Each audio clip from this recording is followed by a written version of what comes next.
Everyone, welcome to this Arc Space. We're back on Twitter Spaces this time around, and we will be introducing Necksus to you all, those of you who haven't met him. So, Necksus, welcome to our Arc Space. Happy to be here, guys. An honor, a pleasure, all of the above. It really is incredibly exciting for me to be here. Thank you, George. No worries. Just to let you know, I'm not in a toilet, as someone's just messaged me asking if I'm there. Apologies, I'm just in a large room that has not a lot of furniture and a hard floor. So, jeez, that was harsh.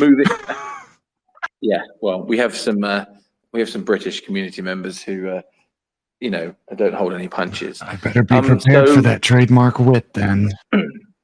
Yes, very much so. So I won't be doing a huge amount of talking. Necksus, we will be focusing on you. So I would like to open up by saying welcome, and maybe you can introduce briefly yourself before I start grilling you over a bit about your background and what you've done thus far. All right, you got it. It would be my honor. Hello, everyone from the ARC community. My name is Necksus. I am an independent journalist, an investigator, a community manager, a teacher, educator, and most importantly now, it seems like I'm your new security and community guy. So if any of you guys out there have any concerns about security, protecting your wallet, protecting your coins, whether a smart contract might be fraudulent, whether you've got a possible phishing link, anything like that, do not hesitate to send me a DM. My DMs are open on 3 platforms. So please do not hesitate. This is how we're going to keep you safe. This is how we're going to protect your money. And this is how we're going to stop bad guys from profiting by stealing from all of us. Perfect. Well, that was a very sort of to the point intro. Maybe you could tell us a little bit about for those of you who aren't maybe aware of Wolf of Wall Street and some of the stuff you've done prior to joining our team. That'd be great. Sure. I first got into crypto, honestly, about 10 years ago. I did not purchase any, but I began to follow Bitcoin and the developments in the space enthusiastically.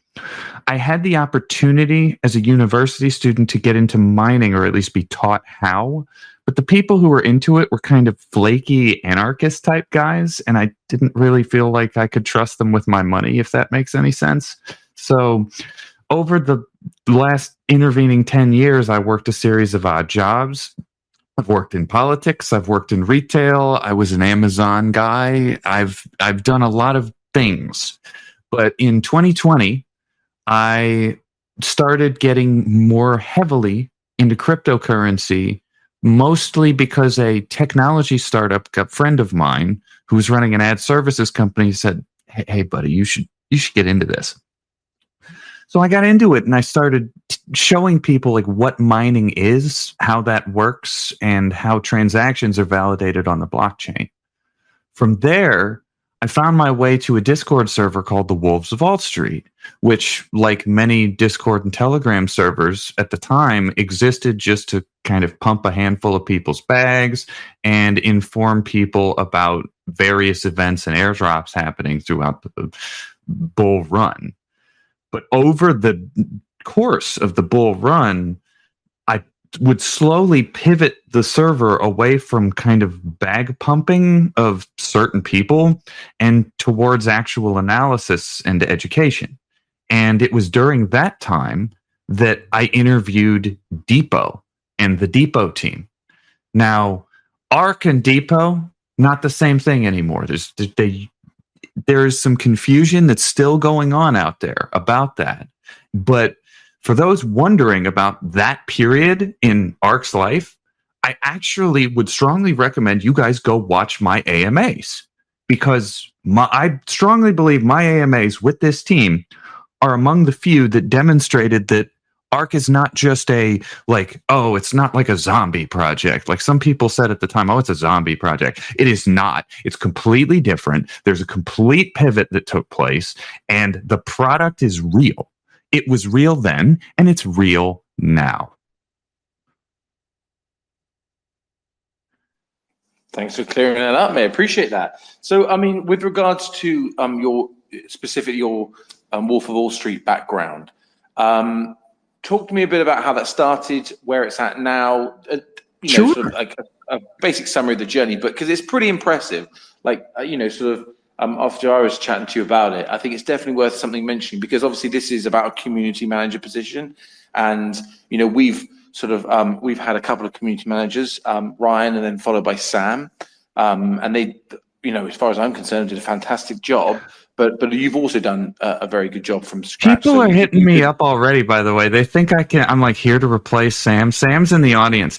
I cannot replace Sam. There is no replacing Sam. So just before, I got to get that out of the way. I've said it in like 3 channels, but I'm saying it here too. Sam, you're irreplaceable, dude. People love you here. Well, I wouldn't go that far. Sam and I have had a fractious, relationship. He gives me a lot of grief. So, and I know he's listening now. So I'm, going to say, Sam, I'm glad we've replaced you with a better version. So, thanks for. No, I'm joking. I'm joking. He knows I'm joking. All the Brits and Europeans, for the Americans to know, they know I'm just being dry and cold and obnoxious. Sorry. To properly answer the question, when I first joined Wolves of Wall Street, there were about 6,000 or 7,000 people in the Discord server, and it was early 2021. I came in just as a guy looking to talk to other people about general purpose crypto knowledge. And I needed a space to do that wasn't going to kick me out, because I went to a Bitcoin server to ask about Ethereum and they kicked me out. I went to an Ethereum server. The moment I said something about Bitcoin, they kicked me out. So right away, I realized that we have a tribalism problem in this space. It was immediately apparent to me. My academic background is one of a cultural anthropologist. So I care a great deal about how we being humans interact and the relationships that drive us apart and bring us together. So I immediately knew I cannot be this kind of tribalist orientated person who is, I'm here for my bags. I'm just here to show people about how to get into what I like, and screw anyone else's situation, screw whatever anyone else has going on. I'm here to pump my bags. That is not an attitude that I found desirable, respectable, or tenable. So at a certain point, the community owner of the Wolves of Wall Street came to me and said, I really like the writing you're doing. You interview very well when you have interviewed other people. Would you be interested in hosting the AMA show? I said, well, sure, I would, but I have some stipulations. I'm not going to pump your or my bags. So that means that if you're going to pay me for this job, you have to pay me in stable coins, not in proprietary crypto, because I'm not going to hurt projects by bag dumping. And I'm also not going to shill relentlessly and endlessly. So if you expect me to just tell people to buy something, you have got the wrong guy. I'm the person who's going to give people reasons to buy something that they will figure out on their own. I'm not here to tell you to buy or sell anything, because I'm not your financial advisor. But most importantly, I am also not here to BS, to lie to you, because mendacity is tantamount to the reason why a lot of things in this space self-destructed at this time last year. I watched it happen. I was in the Discord server with a couple hundred people, honestly, when FTX was going down. And when a month before, Eric Voorhees had Sam Bankman-Fried on the Bankless podcast, that interview was so powerful that there were people in the community who were watching it with me going, man, I've got $5,000, $10,000, $20,000 at FTX because I've been day trading there. I've got to get out. I can't trust this kid as far as I can throw him, and he's in the Bahamas. Yeah, fair enough. It was crazy. So Wolf of Wall Street, 15,000 Discord members now. Yes, sir. 6,000. So I guess you've got some pretty sort of creative ideas on how to possibly try and achieve that with us, or because it's a different style of project, is that something that's completely different about the way you go about things? Because we are obviously a Web3 project, whereas yours is more just solely community based. That's a great question. Growth in Web3, and I think I'm preaching to the choir here, talking to George and the art crew, but those of you out there who are project runners or NFT people yourselves, I'm sure you're going to know what I'm about to say.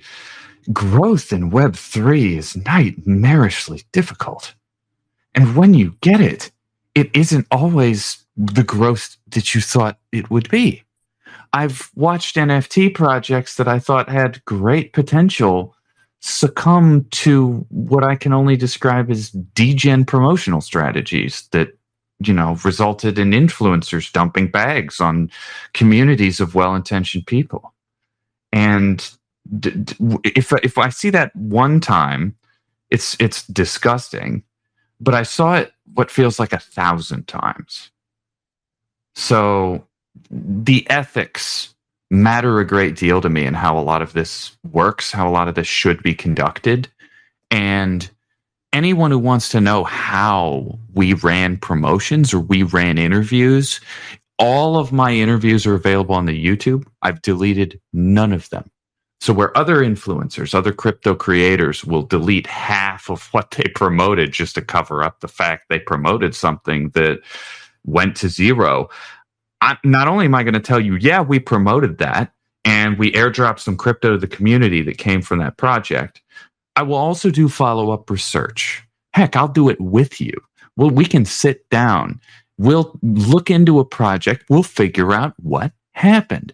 Usually, there's a story there. And the story is way more interesting than, oh, it was on an ascent and then it went to zero because something bad happened or everybody dumped it. The story is what fascinates me. And it is in the stories that, as many of us know, a lot of this crypto value gets built and then destroyed. The narrativizing, as it were.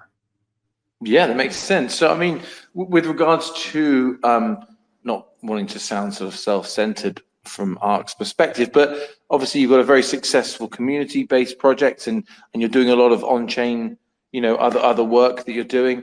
What brought you across to little old ARC? Well, let's say after the Bankman situation, but before this past summer, I found myself at kind of a crossroads. Not just me, but Alt Street in general.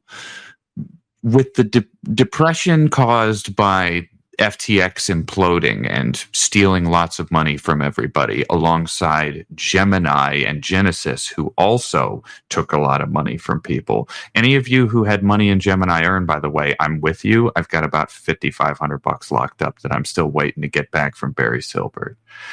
Now, all of that just kind of splashed cold water in my face and indicated to me that if I'm going to continue to keep Alt Street alive as sort of a DeFi tavern where folks can come and meet like-minded folks, learn about alternative projects, and most importantly, not get banned, censored, or shut down for asking hard questions about those projects.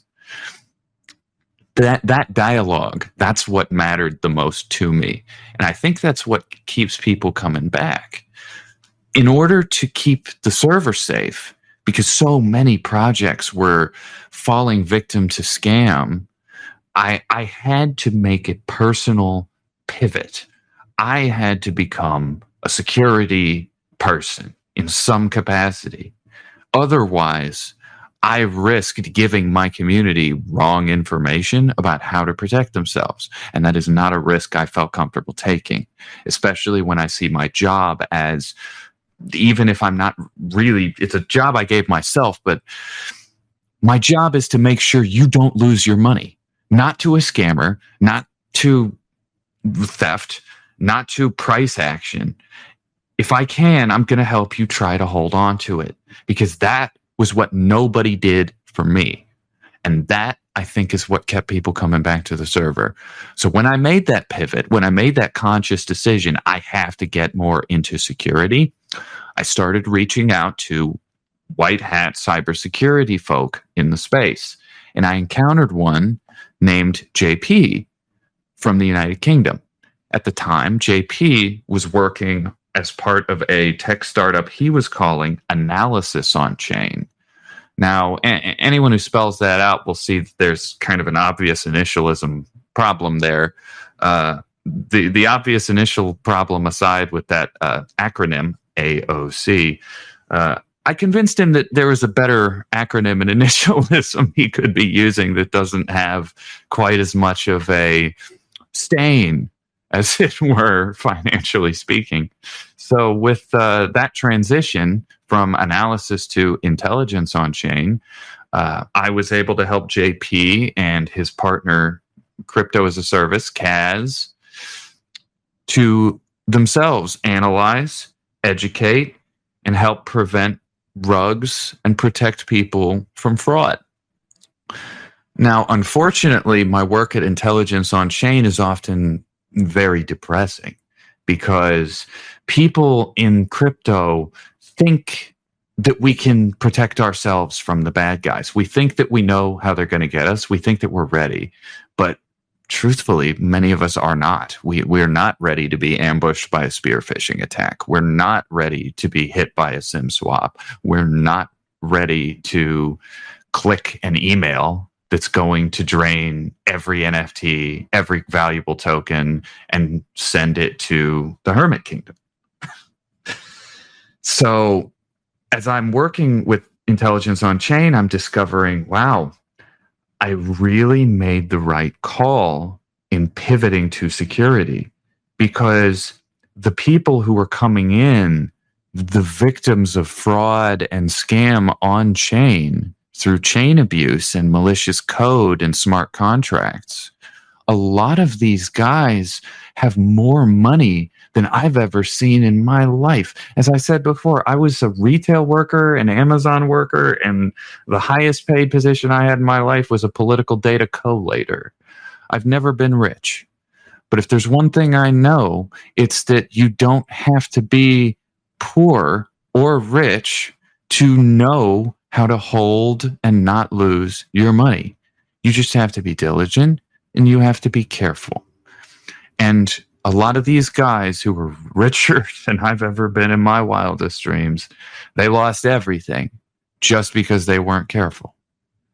And for those of you wondering what brought me to ARC truly, that is what brought me to ARC, because the power of the ARC reactor offers people like me the ability to inspect smart contracts and ensure that I am not going to get rugged if I interact with it.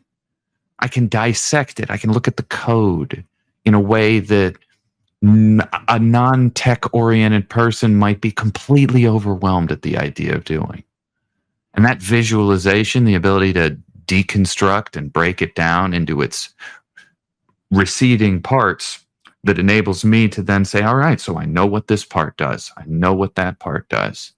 Wait a minute, what's that? That's weird. That's not supposed to be here. Oh, that looks like a dangerous function. I don't think I trust this contract. That's a superpower in Web3, because a lot of people will just, oh, my friend told me this is good. I'm going to degen right on in. I'm going to leap in there. But honestly, that is only going to result in one sad outcome if you're not careful. And that outcome is that you are going to get absolutely wrecked. Well, I couldn't agree more. It's definitely something that we are trying to be a part of the solution moving forward. Hence our mission statement and the products we're trying to develop. So, so going back a little bit about to the before we go into some of the questions that some of the community may have, with regards to bringing your expertise to the table. Obviously, you've seen what we do a little bit in Discord. You've seen a little bit what we do in Telegram.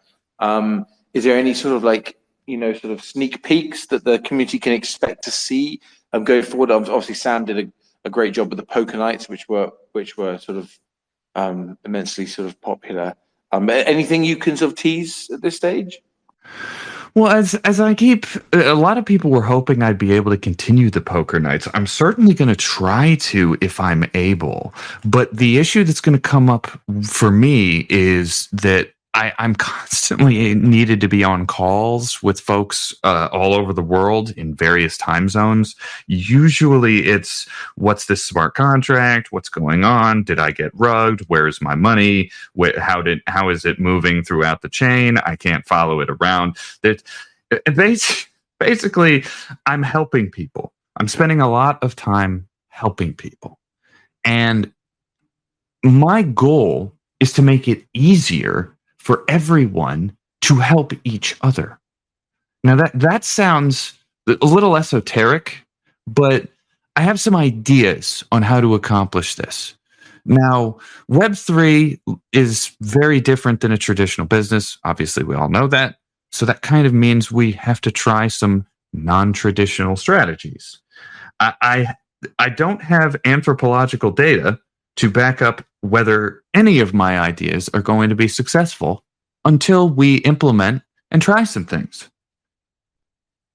So as for a sneak peek as to what things we might try, well, there's all sorts of things we might try.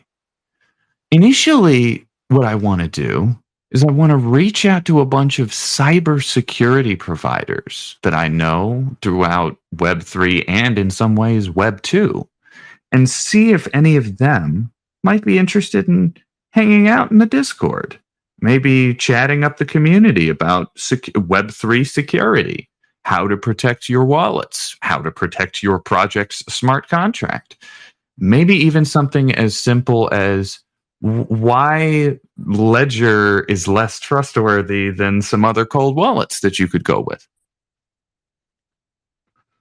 Okay, fair enough. I mean, it sounds very interesting. I mean, I think it's probably that situation where you don't know what you don't know, and I can tell you, I'm sort of sat here, relatively confident about, where I've stored my crypto and how safe I consider myself to be with the specific devices I use to sort of.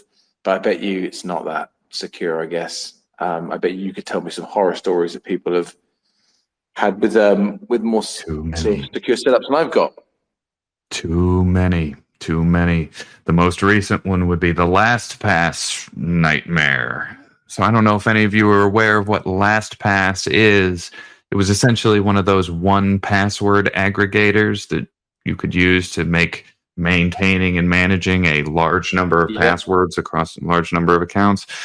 LastPass was compromised in the past month, and there were a number of folks who kept their private keys to their crypto wallets in their LastPass.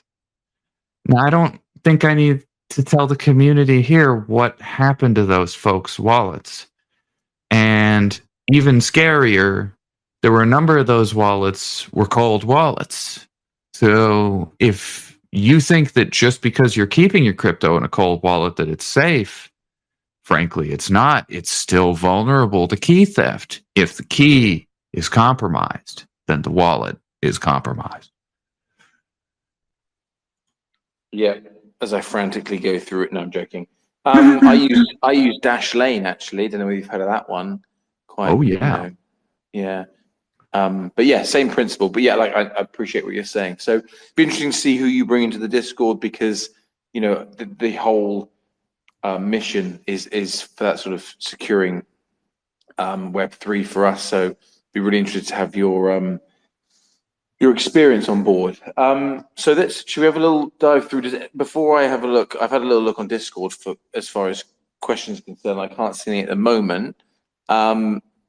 if anyone wants to jump up on stage and quiz Necksus on anything, anything to do with ARC, or quiz me, or anything they want to bring up at this specific juncture, then please do now. And I'll have a little quick look through Telegram as well, because I know we have some active. Yep, I've been peeking as well. I haven't seen any specific questions come up yet, but please, guys, don't hesitate. I am here to answer your questions. I'm going to check Twitter too, just in case. Yeah, Twitter on the spaces, there's no questions I've seen here. Let's have a little look. I refuse to believe I've been that clear. I've talked about some really esoteric shit up here. Okay. Well, I've got a question that's been asked on asked in Telegram. I don't know whether it's anything to do with the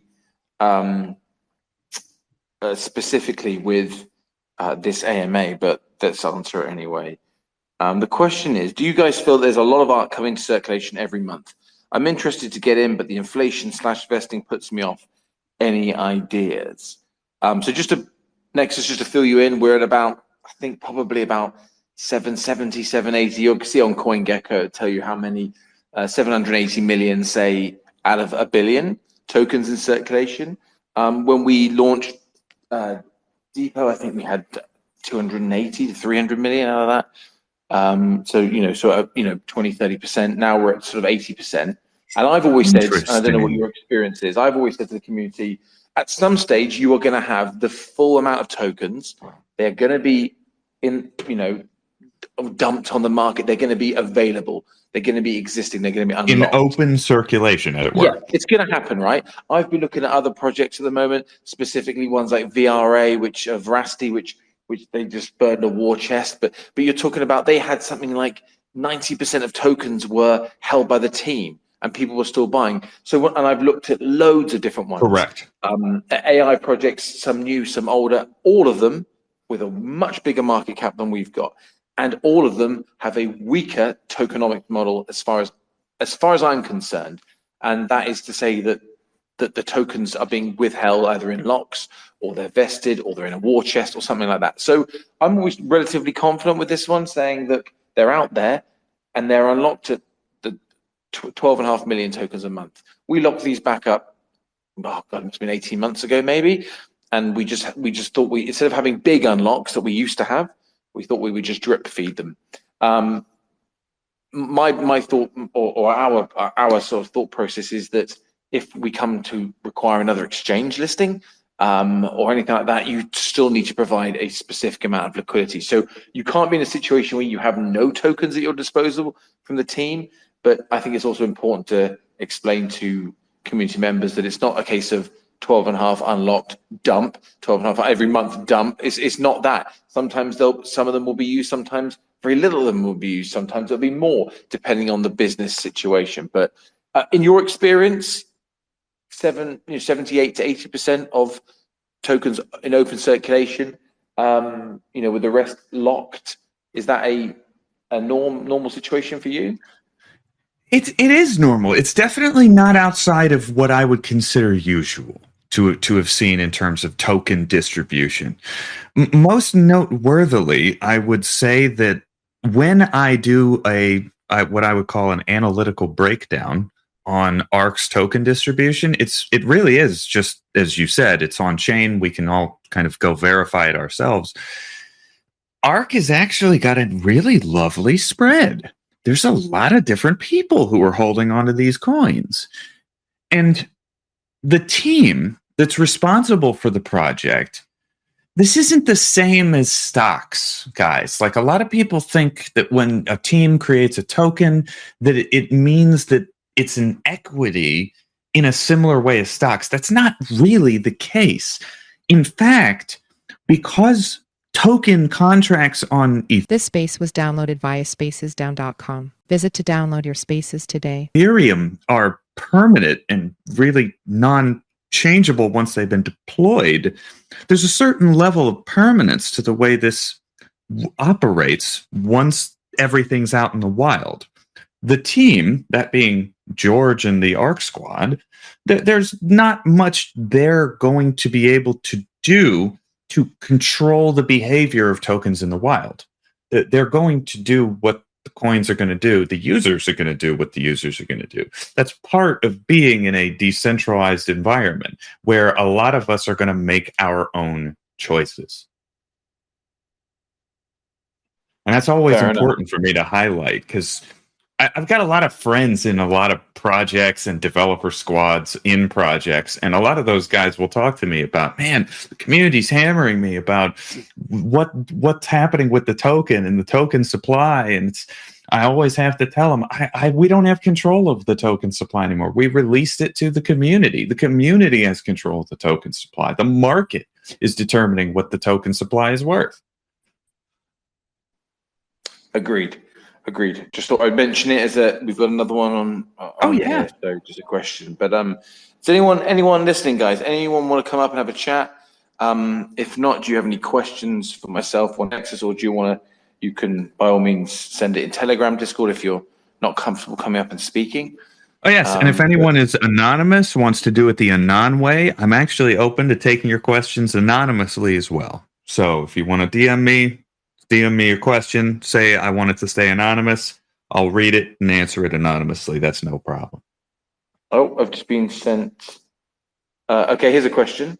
The question is for you, Necksus, and it is, do you use Bitwarden? Bitwarden? Yeah. It's not one I've used personally, but I've heard of Bitwarden. My two primary protection tools that I use are Wallet Guard and Metadoc, but I also would recommend Pocket Universe as well. Pocket Universe is really good. I'm sure you'll put those with safe links in Discord maybe later for everyone. I'd be happy to. I thought you might, being the friendly next door, American that we all need. People need to be safe. Y'all need to be secure. We do not want your wallets poked around in by someone who's not you. No, we've had a couple. We've had a couple ourselves in the community who have clicked on phishing links. Normally seem to get people, and they just get slack for just half a second, and they're not concentrating, and they just pop, and that's it. Job done. Here's a question for you. Here's a question that someone mentioned to me. Is it safe to just, if you're keeping stuff in a hot wallet, say MetaMask Trust Wallet, just to remove the ETH from that wallet? Because if you've removed the ETH, there's no physical way they can transfer those tokens out. Thoughts? That is a very good question.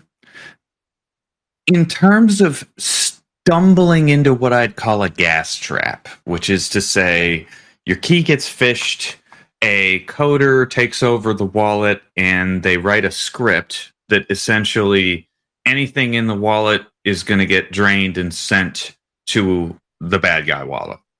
Mm-hmm. If you step into a gas trap, but there's no gas, it's actually possible to save the coins you have in the wallet from the gas trap.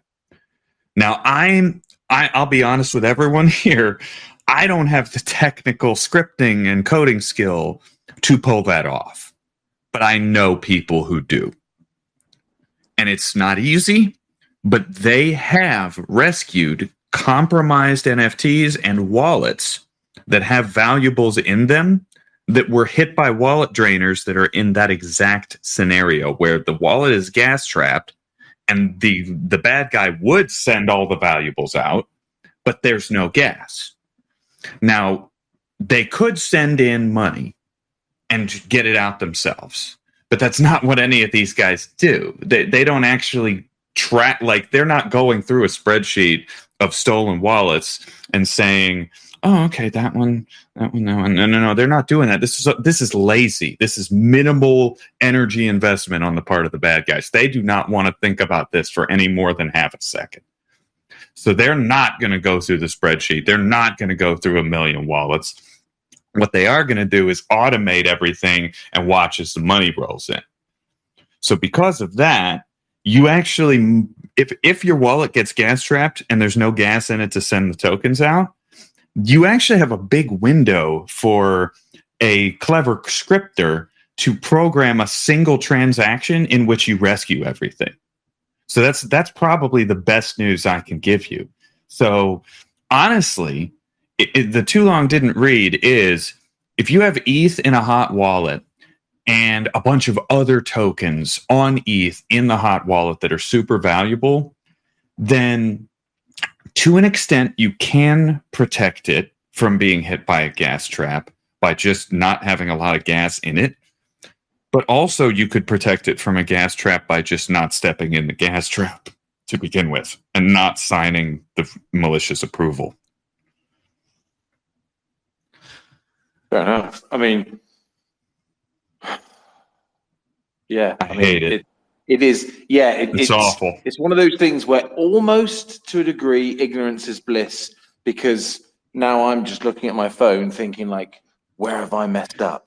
Like, you what am I now? probably haven't. But to anyone who's feeling like George right now, if you're worried, like, have I stepped in a gas trap and I don't know it? The best way to check is to go to revoke.cash. Yeah. I've heard that one, the revoke.cash one. That's yes. But, now be careful. There's people pretending to be revoke cash now. So don't type it. Don't just type it into Google and go to the first advertised one that pops up. You'll get wrecked doing that too. So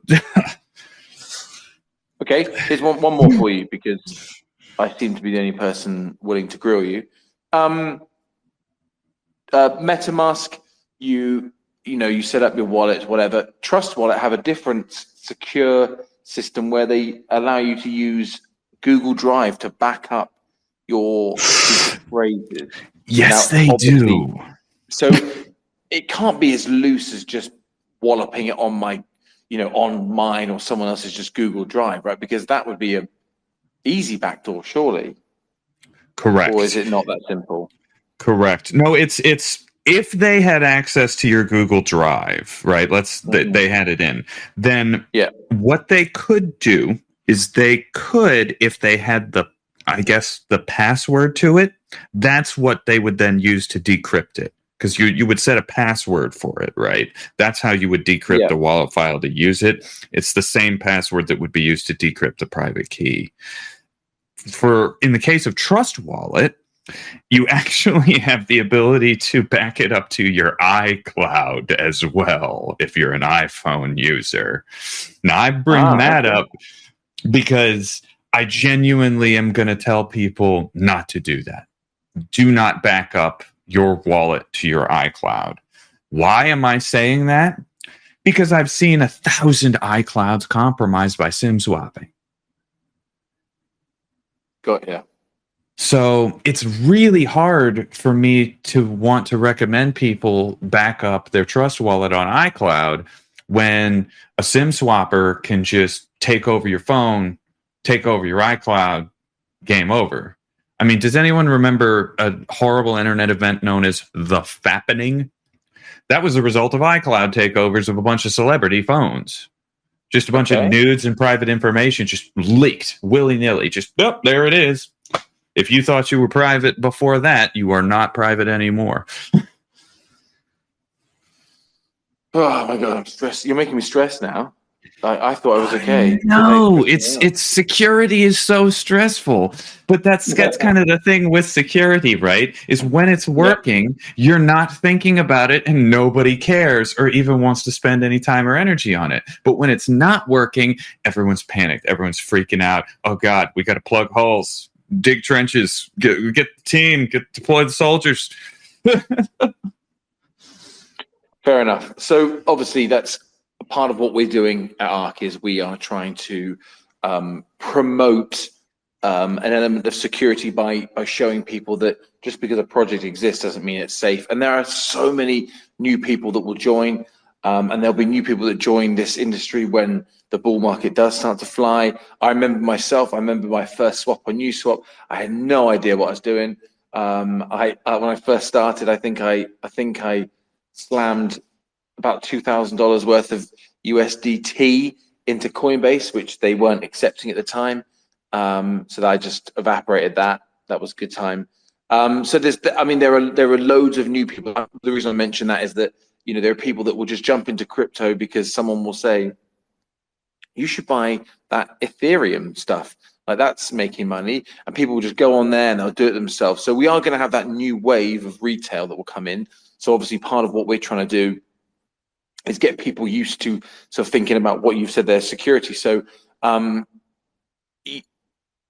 our next update for everyone that we're looking at pushing is, no pun intended, is the notification. So I'm not sure how au fait you are, Necksus, with those sort of updates.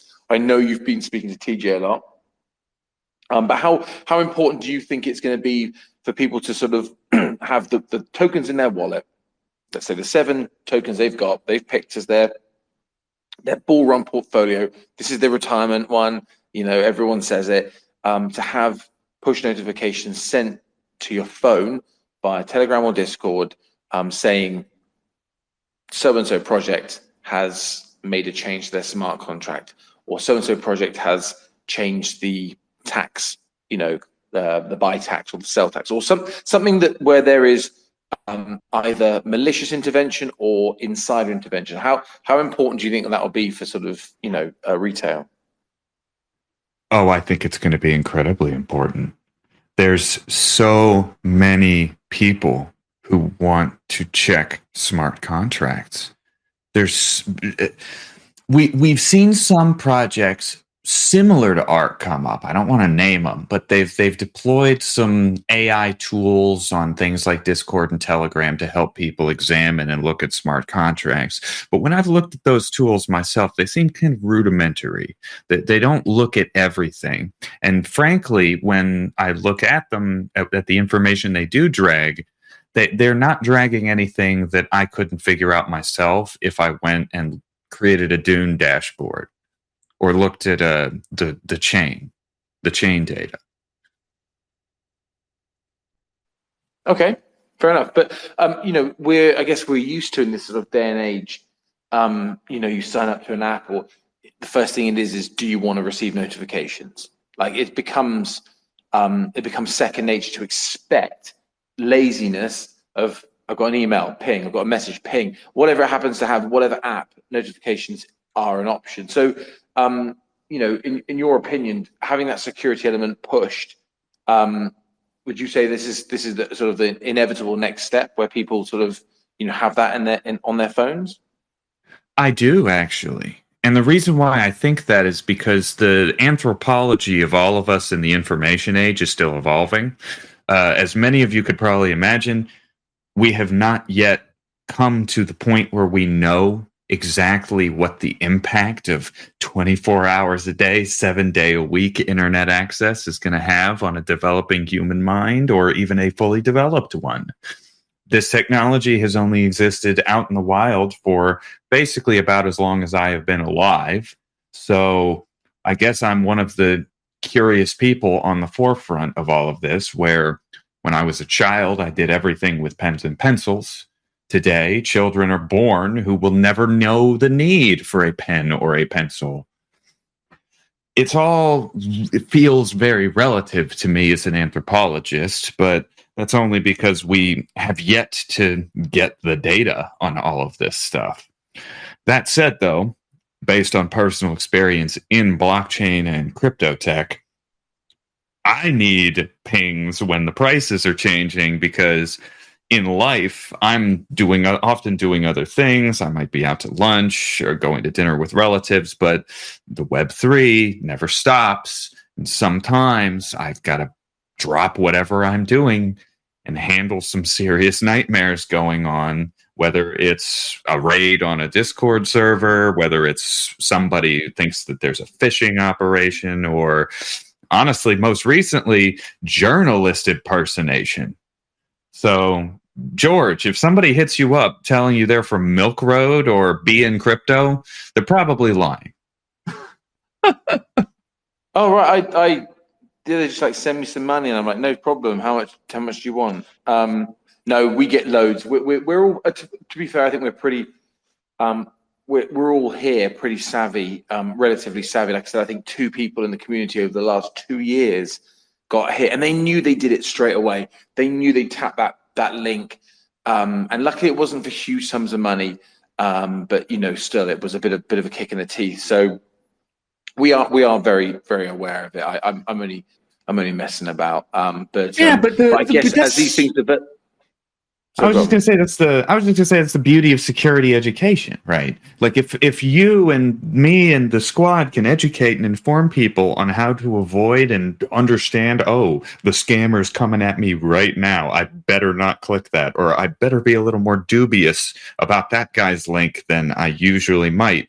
If we can spread that affect, that attitude among crypto users, then they themselves can onboard that to their operating model of how they conduct themselves online and using their computers and their phones.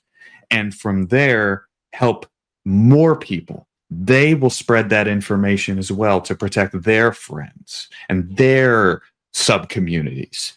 And that, if we can spread that like a virus, then we really can stop a lot of these bad guys in their tracks, because they're going to keep doing it as long as they can keep making money off all of us and keep stealing from all of us without any effort. Yeah, couldn't agree more. And they're only going to get more sophisticated in their sort of imagination, because once you close one door, they'll try to force open another one, I guess. So exactly. And why are we all here? Because we like AI and we like crypto. So what if I stuck AI in my smart contract crypto tools? Enter the arc, right? So if we're trying to use AI to do cool stuff and build cool things, obviously so are the bad guys doing the same. They're using AI to try to steal our cool things. You need to stop talking. Like, you're stressing me out a lot now, and I might just hang up on you, I think, because I can't have AI going after my wallets as well, mate. I can deal with a few sort of North Koreans, but yeah, that you make a really good point there, because, like you said, people. I mean, there was that guy who just wrote on GPT. If I was to create a token to make me 5 million, it came up with a concept token, and I think people bought it as it was that meme season that was going. I think he made some money off of it, but. Yeah. I mean, these things will, people need to be very sharp. And I just think the next wave of retail will not be sharp.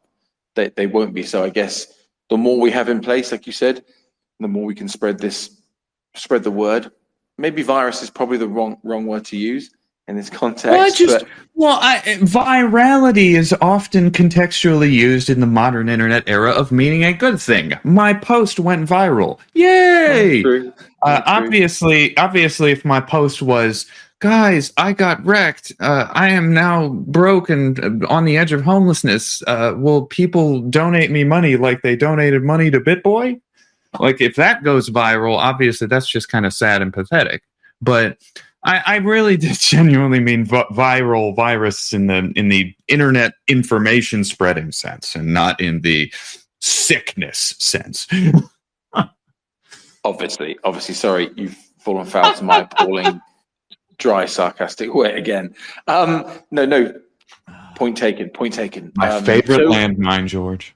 Yeah, I know. You'll get used to it. So, moving forward, any other question? Well, I say any other questions. No one's asked. We had like one question asked. Does anyone want to hop up on stage and ask us anything? Someone's asked when roadmap. Ooh. I'm not going to throw you under the bus with that. I'm not going to. I could just for a laugh, but I'm not going to. It's very soon. It's mapped out. We've planned a lot of things together in the marketing schedule, and it will come out very shortly. And just be a little bit, be a bit more patient. But we've got the notifications there coming up. Telegram, Discord. That's the next stage. But there are a few areas being worked on sort of simultaneously with Archimedes. And the reactor as well. So I would just say, just be a little bit more patient, but the roadmap will come out very soon. Anyone want to jump up? Anyone? Yeah, if anyone has any questions, happy to answer. I did get a DM on Discord. One of my compatriots writes that I should perhaps say something about the basic OPSEC, like not publishing your phone number that you would use for major centralized exchanges, on social media or any websites related to crypto, like for example, BitClout. Yeah, this user recommends that everyone, in terms of avoiding SIM swapping, definitely keep that in mind. Do you want to? So obviously, two-factor authentication will help to a degree with regards to that, unless someone obviously has SIM swapped and hacked your numbers. Is that what you're referring to? Yes. Essentially, I believe the user is himself the victim of several of attempts to have that happen to him. That's why this user is writing into me. Yes, essentially, if you publish your phone number on a website, then people will try to research it, and if it looks like it belongs to a certain carrier, they will call that carrier with whatever personally identifying information about you that they can drag up. From there, if they got enough of the PII, then they will be able to convince your carrier that they are you or related to you. Mm-hmm. And if the carrier person is naive, poorly trained, and dare I say a little bit stupid, they're probably going to go through with it and push it right on into your phone. I hope everyone else is having a wonderful time on this Arc space, like I am. But there are things like... I swear there's reasons to be hopeful, guys. I know I'm sitting here saying, like, we're under attack. Okay. It's Helm's Deep. Things are bleak, but I swear there's reason to be hopeful. Sure. And I guess, like you said, the knowledge is the power. If you are aware of these things, you can put, like, for example, when asked if you want to, in some of the exchanges, they'll ask for different, two-factor or three-factor authentication. So it'll be, a phone number or an email. An email gets sent with a code, and then you'll have something like Google Authenticator or Microsoft Authenticator as well, which is another security measure, which would be a stopping block for someone who had, your email or your phone number.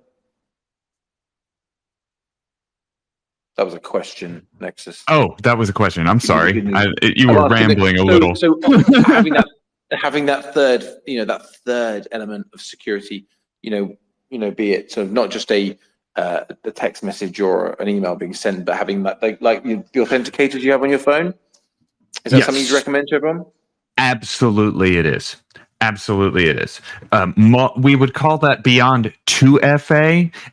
Just put more simply, it's actually multi-factor authentication. I personally use Google's Authenticator, but that's not the only one you can use. A lot of crypto people prefer a physical authentication mechanism. That way it's not tied to a digital device of any kind.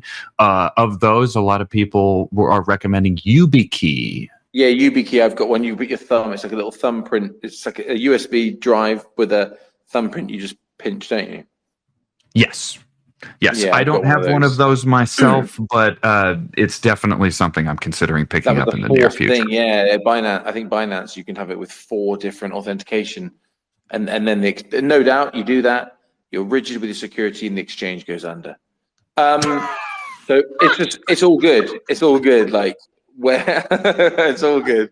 But yeah, joking aside, I guess you've got to put as many security measures in play as reasonably practicable to make sure that you look after yourself. And I guess, like you said, a lot of these hackers, they're not going to spend hours on one person trying to get in.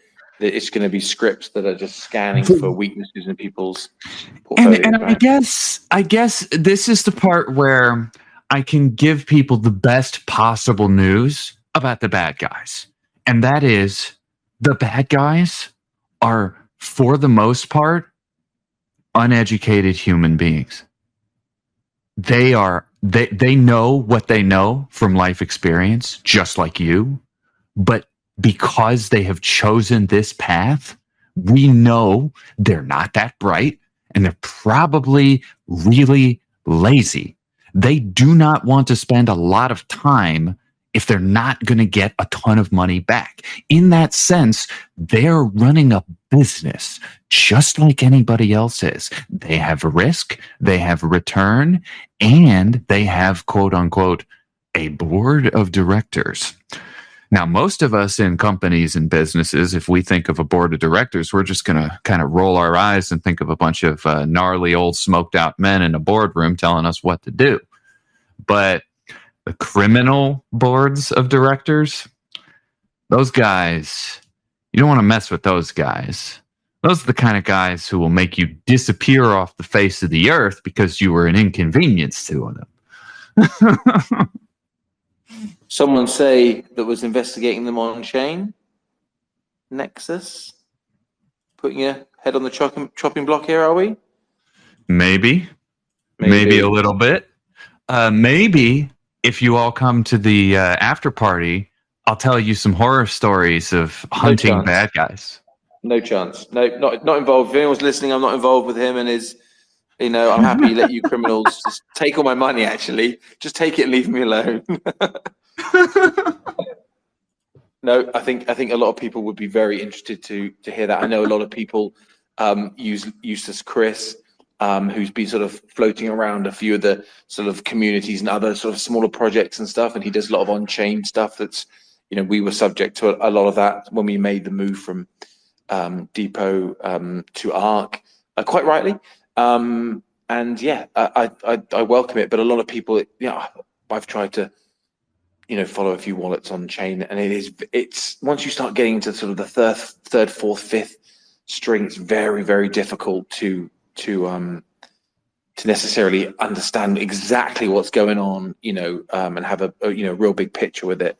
It does. Yeah, it's so hard. In fact, just for fun, I'll post without any other comment. I'll post an image from the largest investigation that we did over at Intel on Chain. Now, this isn't confidential information, so I'm not blowing the lid on anything for sharing this. But if anyone's curious, I'll drop it in the comments of this Spaces thread. Yeah, so this chart that I just dropped here, this is essentially a single smart contract theft of massive scale that was then bridged through two separate protocols, and attempts were then made to obfuscate the trail of this money through the Bitcoin blockchain. Now, I say it that way, that being attempts were made, because I'm sitting here showing you the pattern. Like, here it is. You can see what they tried to do. It wasn't exactly intense or advanced money laundering for dummies or anything like that. But what it does demonstrate is an obvious pattern of illicit funds traveling across multiple protocols. And throughout this, the thieves / money launderers were hoping to convert all of that stolen money from Ethereum to Bitcoin to Tethers. And from Tether, it would then be cashed out at centralized exchanges. But because of the power of the blockchain, the immutability of the blockchain, the bad guys can't erase this trail. They can't get rid of the pattern. So even though they spent all of last year trying to hide this money, well, here it is. They didn't hide shit from me and my friends. Fair enough. I mean, just to wrap up this before we know we're going to move everyone, well, as many people as we can, into the Discord, so you can continue. Anyone who's interested, anyway. Anyone who's interested in having the living daylight scared out of them, and selling all their crypto and just going back into government bonds, just jump in our Discord, and Necksus will make sure that you are also equally as scared as I am. But I'm personally more a fan of what I call the Ethereum bond, but that's just me. Again, not telling you to buy or sell anything. The Arc Farms, did you say? Yeah, go for it, guys. Buy. I'm joking. Sir, you need Ether to use the Arc Farm. Exactly. I've even forgot what I was going to say then about that. So apologies. There was the last point I was going to make. What did you just say, Necksus? Sorry. Oh, I was just talking about everybody joining us for the after party, maybe? Here's some story? It was before that. It was Oh, before that. Apologies. Anyway, is no one wants to come up and ask a question?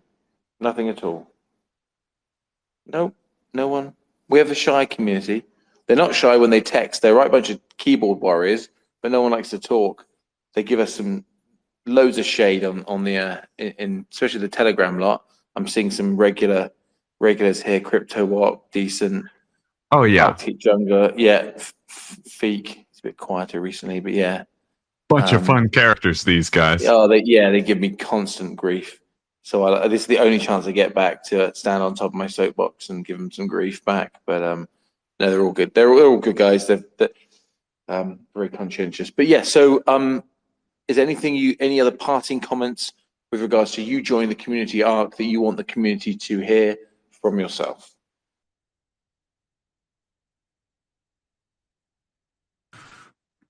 Great question. I'm not seeing any other questions, just kind of peeking through. Oh yeah, Arc Janitor Crypto Walk writes, I'd be remiss if I didn't say this. Basic operational security, do not use SMS for two-factor authentication unless you have no other choice. ArcJanitor does recommend Bitwarden, which is fully open source. Use a unique password on every website. Avoid Google. Use something open source. I use Google just because it works for me in the situation I have, but I personally agree with ArcJanitor's recommendations. I'm not recommending you use the Google one. I'm just admitting that I do use it. But he is right. You do want to use something open source. It is more recommendable. Okay, that's worth knowing. Apparently someone wants to speak, so I'm not seeing it on here. Robbo is the host, so oh yeah, Robbo, I'm just speaker. Here we go. Iota Mega. Iota. The floor. I'm guessing you know Necksus from a previous life, potentially. that's an amazing way to put it. But I just wanted to come up here. I don't have any questions, but I did want to say thank you for you guys hosting this and for talking about these very important security concepts. It's so easy, so easy, even when you know all the things, to still make those mistakes. So having you guys up here talking about the security, talking about things like multi-factor, protecting your wallet, this is so important. So thank you so much for having this. Thank you so much for having it recorded as well. I hope that there are people who come back and they listen, and maybe you know all of these basic concepts, but even still, it is great to hear it. It's great to get a refresher, because it is so easy, and there's so many bad actors out there who they'll just snatch it right up from underneath. So thank you so much to you guys for hosting this.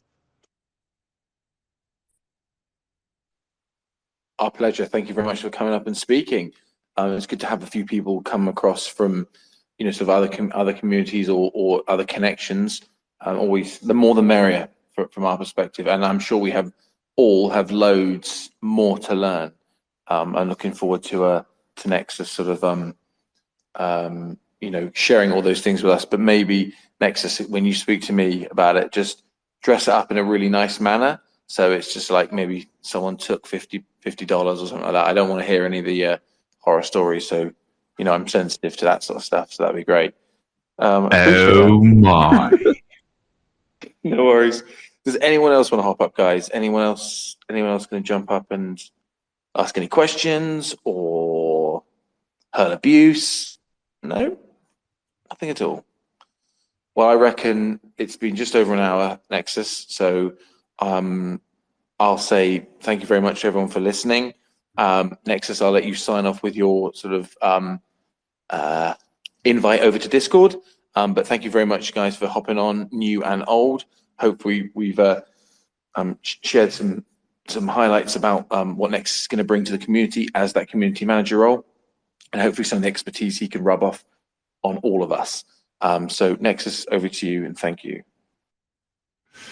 Absolutely, gang. Thanks again for this wonderful opportunity to talk, I guess, about myself and what I've been doing in crypto.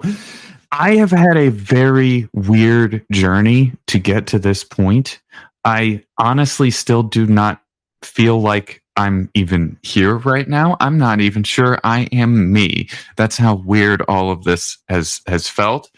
But with that said, it is an absolute honor to be a part of a project that has such noteworthy, I guess, in some ways, lofty and impossible to hit goals.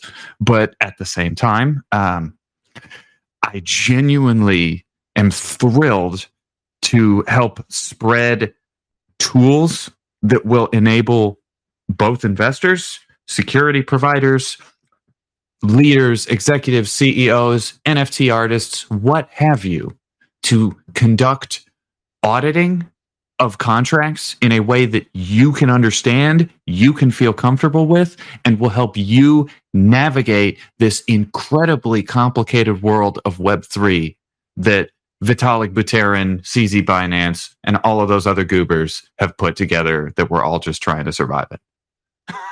So thank you guys. And with that, I guess we'll see you in the Discord. Perfect. Thanks very much, guys.